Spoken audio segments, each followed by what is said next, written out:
Roger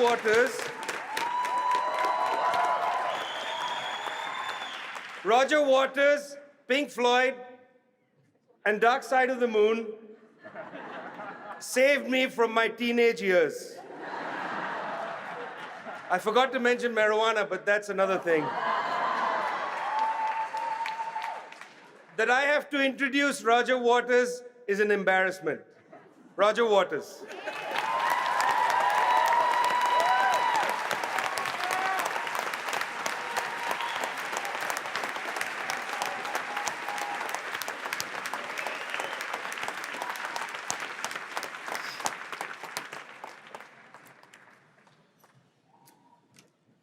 Wow. How do you follow all that love? That is a lot of love to come out of three people preceding you when you've got to get up to a podium and say something to a room full of people like this.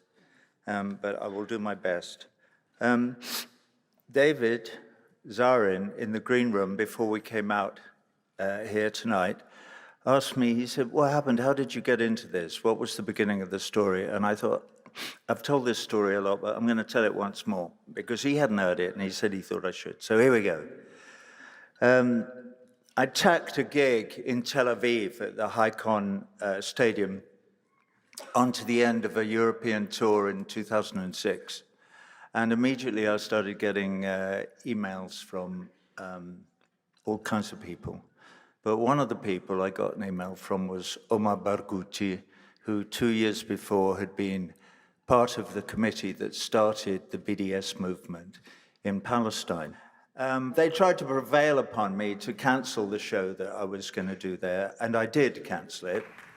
I was persuaded by their arguments, but I came to a compromise, and I moved my show to an agricultural community halfway between Tel Aviv and Jerusalem, called Neve Shalom, or in Arabic, Wahat Asalam, and which is a multi-faith kind of ecumenical community where Jews and Druze and Christians and Muslims all live together with their children, and the children all school together, and they all cooperate with one another. And it is an expression of brotherhood and love.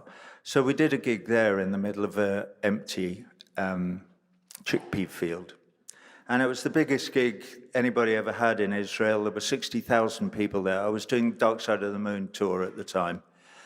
And the audience took hours and hours to get in, and blah, blah, blah, blah, blah, blah. And they spent the whole night going like they do.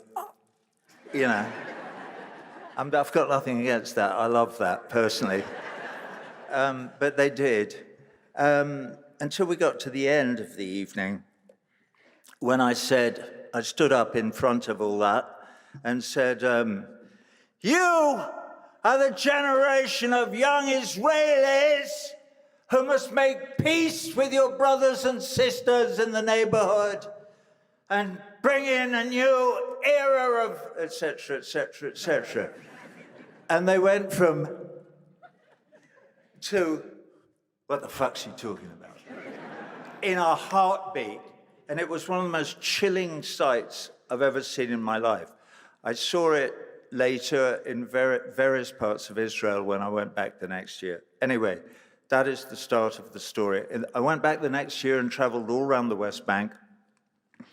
And it was a chilling experience, even though I was under the protection of the United Nations and a lovely woman called Allegra Pacheo, who worked for UNRWA at the time. I was devastated by my personal witness of the apartheid and oppression and the stealing and dispossession that I witnessed. And so I've been a small part of this movement ever since those times. Okay, moving on. I was going to talk about Paris in 1948 and the Universal Declaration of Human Rights, but Marc covered all that, so I'm screwed. Except to say, this is something I say at all my shows now. I say all of you in this room, in fact, everyone in the world at some point, comes to a moment in their lives when they have to make a choice. they have to study the Universal Declaration of Human Rights, all 30 articles, and they have to decide for themselves whether they subscribe to the idea. Because as we know, it is a fairly modern idea. It's only a couple of 100 years old. So you have to ask yourself that question, or you do if you want to have any semblance of being a human being. And if you decide that you do subscribe to the definitions in the Declaration, you then have to decide whether you're prepared to stand behind it or not, as these people on this stage all are, and as I suspect most of you are, because it's fundamentally important to the way that you lead your life from that point on. All right, that's enough about the Fundamental Declaration of Human Rights. 10 years ago, and this really is a digression, but I don't care, because these three wonderful people on this stage with me have covered everything that I could say about Palestine and freedom for the Palestinian people, and have said it probably more eloquently than I could. However, 10 years ago, in 2008, just before Obama was elected as the President of the United States, I wrote a somewhat rambling poem, and I'm going to read it now. I've since made an album that has the same title, but the poem is quite different. It's called, "Is This the Life We Really Want?" I felt this poem kind of popping out of me as I drove from the airport today through this bit of Massachusetts and looking at all the clapboard farmhouses, and I felt as if I'm in the heart of something that is American here. So anyway, the concept of an average guy is patently absurd. There's too much differential in the herd. Just look at Bush and Cheney, then look at you and me. It's like comparing Shakespeare to reality TV. Is this the life we really want? Being murdered by these clowns? Our children crushed in rubble? Are we deafened by the sound of media mouths all moving in apparent unity, spewing out the mantra of the free? Free to plan the neoland, safe in their bomb-proof lairs, free to send our sons to war, our sons, of course, not theirs, free to burn and pillage, to fill the family vault, free to claim it's dog-eat-dog and really not their fault. Fear drives the mills of modern man. Fear keeps us all in line. Fear of all those foreigners, fear of all their crimes. Is this the life we really want? It surely must be so, for this is a democracy, and what we all say goes. We all say, kill bin Laden, kill Saddam Hussein, kill anyone collateral who might get in the way, kill all the dogs and shopkeepers, kill all the coppersmiths, kill everyone who chooses to be on the evil list, kill everyone who doesn't want to be our acolyte, kill everyone who disagrees that what we say is right. It's going to cost us trillions, already has in fact, but no price is too heavy to keep the faith intact, because we believe in freedom, human rights for everyone. Well, everyone, that is, except the ones we need to bomb. And if some of them are children and seem a bit forlorn, it's not our fault. They should have chosen somewhere different to be born.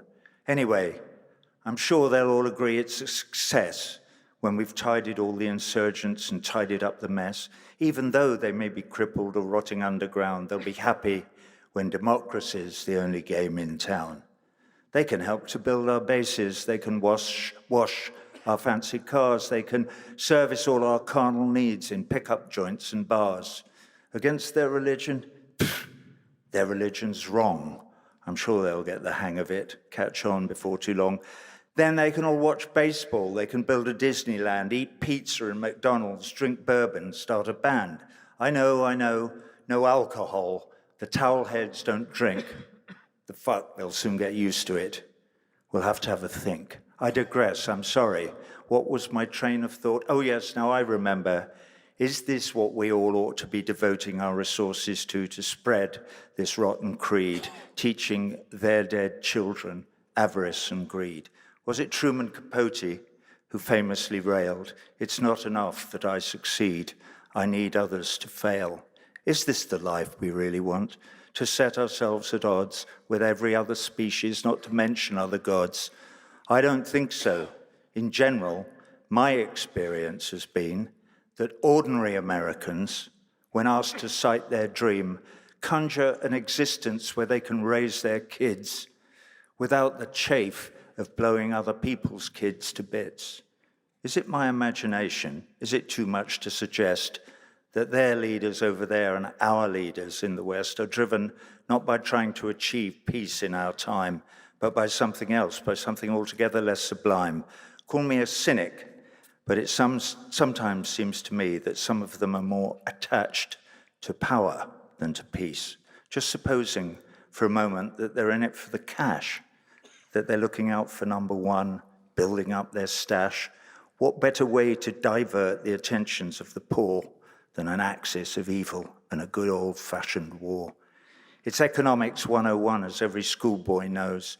War is good for business and diverts us from our woes.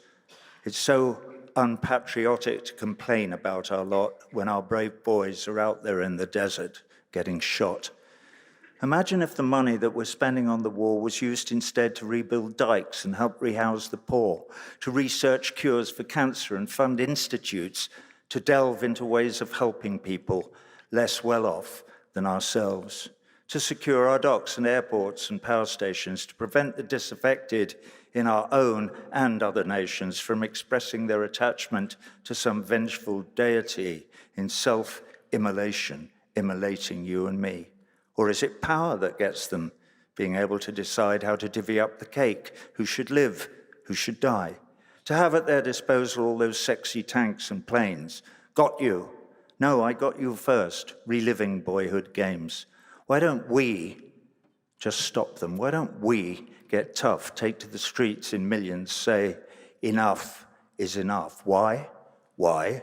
It's obvious, because actually we, that's you and me, that's all of us, because actually we, all the blacks and all the whites, Chicanos, Asians, every type of ethnic group, even folks from Guadeloupe, the old, the young, the toothless hags, the supermodels, actors, fags, football stars, men in bars, washerwomen, tailors, tarts, grannies, grandpas, uncles, aunts, friends, relations, homeless tramps, clerics, truckers, cleaners, ants, maybe not ants, because it's true that ants don't have enough IQ to differentiate between the pain that other people feel and, well, for instance, cutting leaves or crawling across windowsills in search of opal treacle tins. So like the ants, are we just dumb? Is that why we don't feel or see? Or are we all just numbed out on reality TV?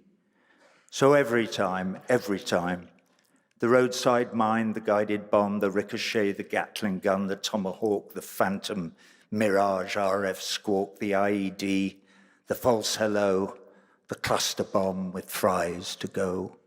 Every time the curtain falls on some forgotten foreign life, rest assured it is because we did nothing to prevent our masters, dedicated as they are, not to protection of the weak, not to democracy, that we did nothing to prevent their headlong dash to maximize the bottom line. So what, if anything, to do?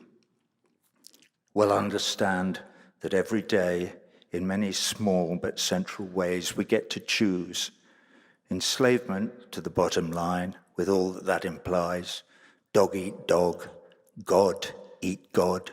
Did I mention freedom fries? Anyway, we get to choose, or so we're all led to believe. Well, now, in 2008, election year, who knows? It may well be too late, but just suppose if we all vote that we can start to bridge the gap between what we all have become and what we all just might have been, the gap between the blind and blinkered great unwashed, the laughing stock, the butt of universal scorn and enmity and wrath and grace and pride and leadership and light and beacons shining in the West, admired by both the old world and the third. Safe haven for the lauded claims in constitutions written fair on parchment years ago, when equality, fraternity, and liberty were rocks core-bedded in an earth emerging from a darker age. I do believe that we can spread our wings, take flight, renounce the darkness of the marketplace, reach out across the iodog's abyss, embrace our longing to be kinder, and have more fun, and garnish less the moneylenders' nests, and touch and sing and breathe in relish of our new unfettered selves. Embrace the law in that we all agree that standard issue kicking in our door, tapping phones, rendition, torture, waterboarding and the rest, the random shooting down on London's underground of someone's nephew from Brazil, however scared the powers that be, are alien to our beliefs, and so should be confined to memories of Hitler's Reich and, of course, to Uncle Joe's Gulag archipelagos. So are we babies that we need to be protected, that left unfettered thrashing we might hurt ourselves, that they, the Cheneys, Putins, Bushes, Blairs, and all their spawn and all their heirs, in all their ruinous, bankrupt, fearful crap, that they somehow should have the power to keep us at each other's throats, impotent, straight-jacketed, squabbling over dimes and groats, like infants in our swaddling clothes. Fuck them. Enough. They've had their time. A new day dawns, and we will not be swaddled in their grime.